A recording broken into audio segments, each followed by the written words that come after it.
Hi Elly, it's Hetty here. Can you hear Hello. me? Can you I hear me? can. Hi. So Elly is the Executive Director of Resilient Lismore and also a councillor on Lismore City Council. But before we start, I'm feeling a bit emotional. I live on the Northern Rivers like Jean and Elly. I think it'd be really nice if we just had maybe a few minutes of silence, because it's been actually 12 months, just over 12 months, and we're actually in the month of March, which was pretty horrendous for us last year. So if we could just kind of put our feet firmly on the floor and maybe rest your hands in your lap. You might want to adopt a soft gaze. You might want to shut your eyes and just take in maybe 4 deep breaths.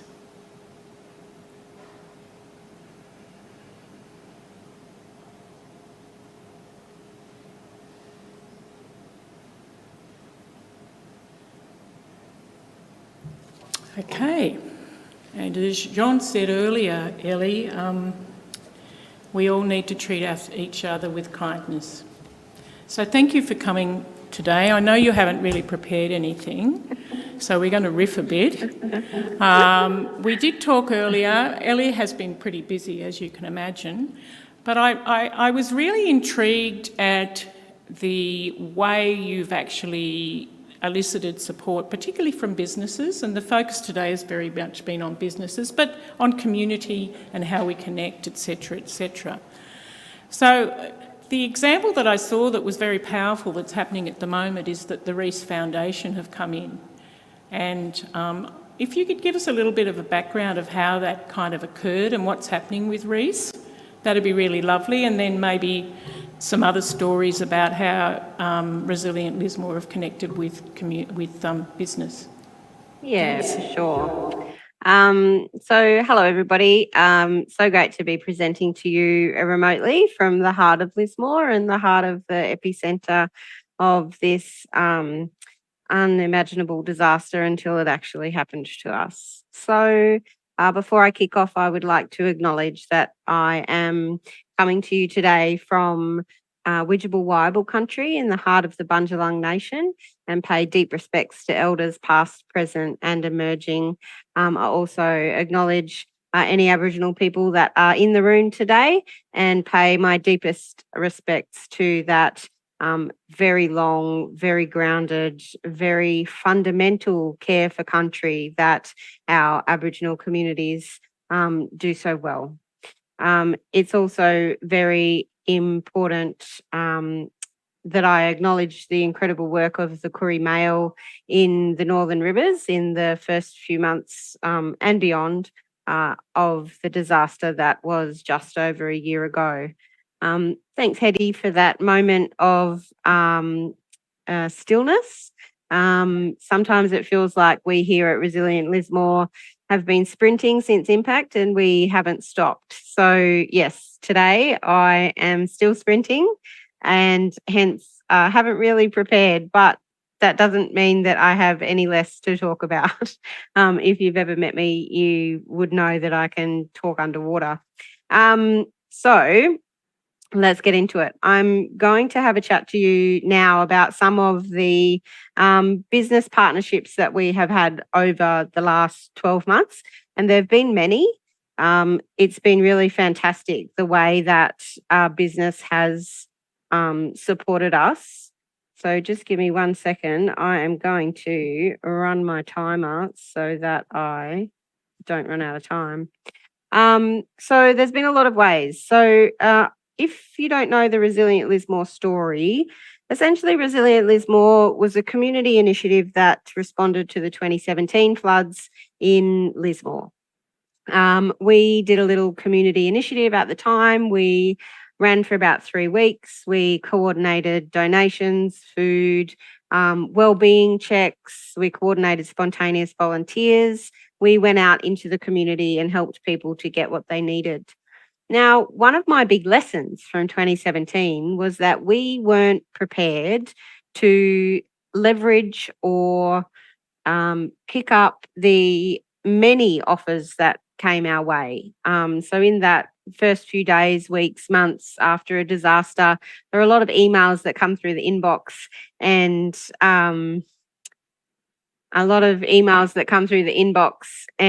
are offering support. So in 2017, it was our first disaster, our first rodeo. We didn't really know what to do with all of those offers. And so when this disaster hit, it was very important to us that we were able to partner with external offers, because one of the characteristics of this disaster is that it is just so big that there's no way that any community initiative, any organisation, any one network could respond to it. It really has been an all shoulders to the wheel effort, and even then we've got so much to do. So I guess the first one I would like to talk about is an amazing company from around Toowoomba called NatraShield. So NatraShield is run by a very generous individual, Adam. And he started by sending in tankers and tankers and tankers worth of free mold treatment products into Lismore. He just did that because he knew that that's something that our community would need. People would go and line up at those tankers and fill up 20-litre gallons and then go back home and use it to clean their homes. So after the floods on the 28th of February, we then had about 4 months of rainy weather, and mold was a really significant problem in our community. So NatraShield kept delivering for us and set up NatraShield distribution tanks at multiple community spaces, including ours. And we still have NatraShield on the shelves here, so that if we get back into a cycle where more mold starts to become present, then we are able to support our communities with that. So I guess the key thing to talk about there is that as much as they came into our community very much determined to support us, we also did some reciprocal support. So we made sure that we acknowledged NatraShield. We made sure that they were getting the brand recognition that they deserved based on the work that they were doing with us. And that's been fundamentally our approach to working with any external businesses or anyone that wants to offer us support. We ensure that we are offering in return the exposure, the brand recognition, the social media shout outs that they rightfully deserve. So that's one example. The other example I'd like to talk about is Norco. So Norco is one of the biggest employers in the Northern Rivers. Their ice cream factory was heavily impacted on the banks of the Wilson River, and many employees didn't have anything to do because their factory was wiped out.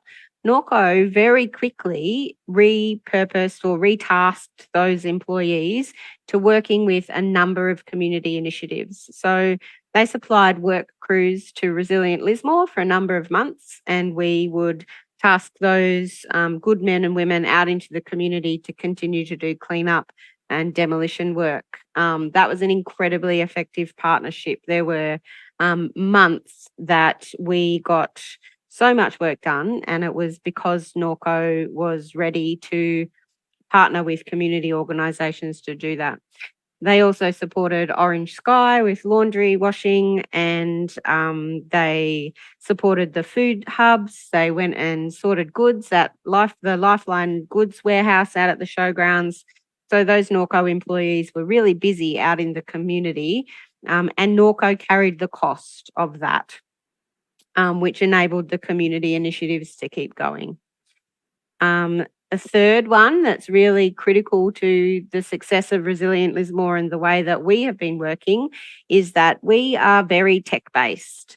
So in 2017, we used an online platform called recovers.org, which was our online job request system, basically. So the community could go into that system, ask for help with a whole range of things.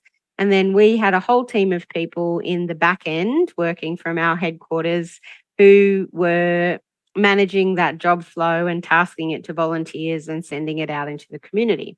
It's the same way that the emergency services task their jobs. It's the same way that most organisations that do that nature of work operate. So when this disaster kicked off, recovers.org is no longer available. I think they're working on their software to try and improve it. And so we had to look around and try and find a database that was going to do what we needed it to do, which was incredibly complex. So we started with a platform called Volunteer Local, which is primarily about organising volunteers to do shifts. I think it's often used in festivals and things like that. So we started out with that platform, and it rapidly became very problematic for us. There are some basic functionalities of databases that it doesn't have, such as searchability. If anybody knows databases, you'll know that that's a fairly fundamental flaw. Anyway, by this stage, we had huge amounts of data in that system, huge amounts of jobs, huge significant requests from community, and we were trying to meet the needs of our community without further traumatizing them by not being able to help them. So, problem. Into the breach, to our rescue came some local employees from a tech company called Atlassian. Atlassian run a couple of different platforms. They run Slack, they run Trello, which are project management softwares. So those incredible software engineers worked with us to build a tech solution that we're still using and to transition us from one to the other. So we now use monday.com. Just don't shorten it, because people get quite confused when you say you need to look at something on Monday and they think you're talking about the day of the week. So we use monday.com. We are still well supported by that company, monday.com, and the Atlassian crew really helped us to jump from one system to another. At the time, I described it as changing horses mid-gallop. So that's been an incredibly valuable partnership. And again, I think what we have offered in response is our time, our support. I did a in-depth interview with a tech magazine for monday.com promoting their work in the disaster context. And so I was able to offer back to them an opportunity for them to promote the work that they've been doing so that they can continue to evolve in this space. Great. And that brings me to Reese Foundation. So at the moment, we are in the final stages of managing an incredible partnership that we've had going with Reese Foundation. Reese Foundation are the charitable arm of Reese Plumbing. So they reached out into our community probably about 8 months ago now, and were looking for how they were going to be able to support Lismore. At the time, they came and met with me and they said, look, well, we could just send in a whole lot of product. What if we just send in a whole lot of toilets, a whole lot of vanities, a whole lot of supplies into Lismore? At the time, and still, we had a really significant shortage of tradespeople. So I sort of came back to them and said, well, that's all well and good, but we need the trades. And so Reese Foundation, to their credit, have embarked on a process with us that involves coordinating volunteer tradespeople, volunteer plumbers primarily, from around Australia to come into Lismore and to work alongside Resilient Lismore and our teams to restore essential plumbing. So at the moment, we are very close to completing 40 homes to restore their bathrooms and essential plumbing supplies. We prioritise families, people with disability, older people, people that really need this assistance and who don't have the means to get it organised themselves for whatever reason, be that funding or capacity or building knowledge or not understanding exactly the nature of the work that's in front of them. So again, an incredibly successful pilot program, really. If we are to continue it, we need further funding. So at the moment, we're chasing a bit of additional funding from government because we see that we're meeting a very urgent, unmet need. We are triaging according to wellbeing and humanitarian rights. So people have a right to clean water, people have a right to shelter, people have a right to live in a safe way. And that's the work that we're doing with Reese Foundation at the moment, as the much slower programs of the Resilient Homes program being delivered by the Northern Rivers Reconstruction Corporation rolls out.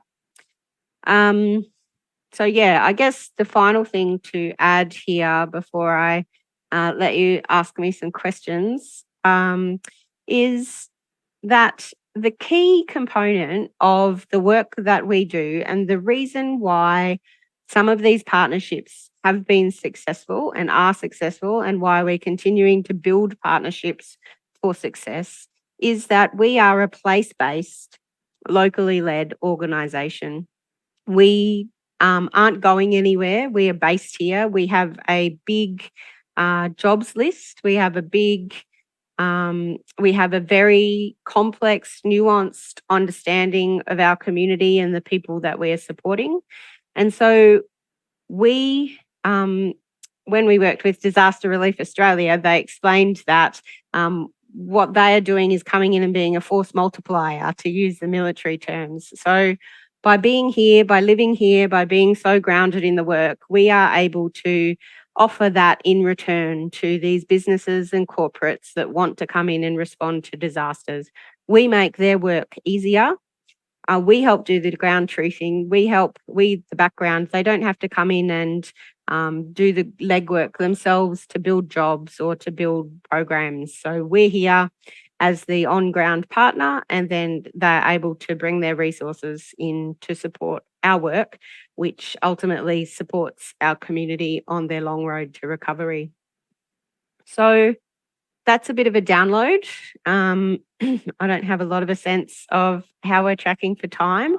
So perhaps it might be an opportunity just to see if anything has been sparked there for any of you. Yep, we'll throw over to questions, a couple of minutes for questions. Are there any on the online space? Nothing on the chat so far.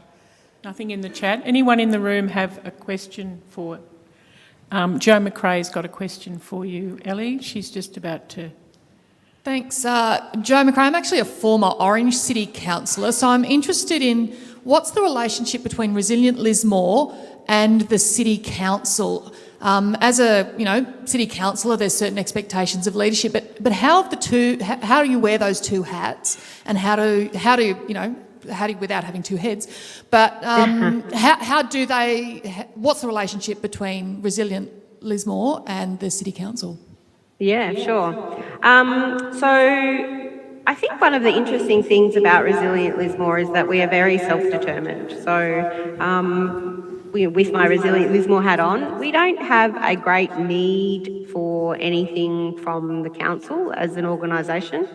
So there is a mutually supportive arrangement there. So one of the other things we do is we chair a recovery committee called the Lismore Wellbeing Committee that we started up in the very early days after the disaster. I also sit as the head of Resilient Lismore on the local recovery committee and on the regional health and wellbeing subcommittees as well. So there is a very strong partnership in terms of recovery information and networking. But Resilient Lismore has led the way in the spontaneous volunteer management space primarily.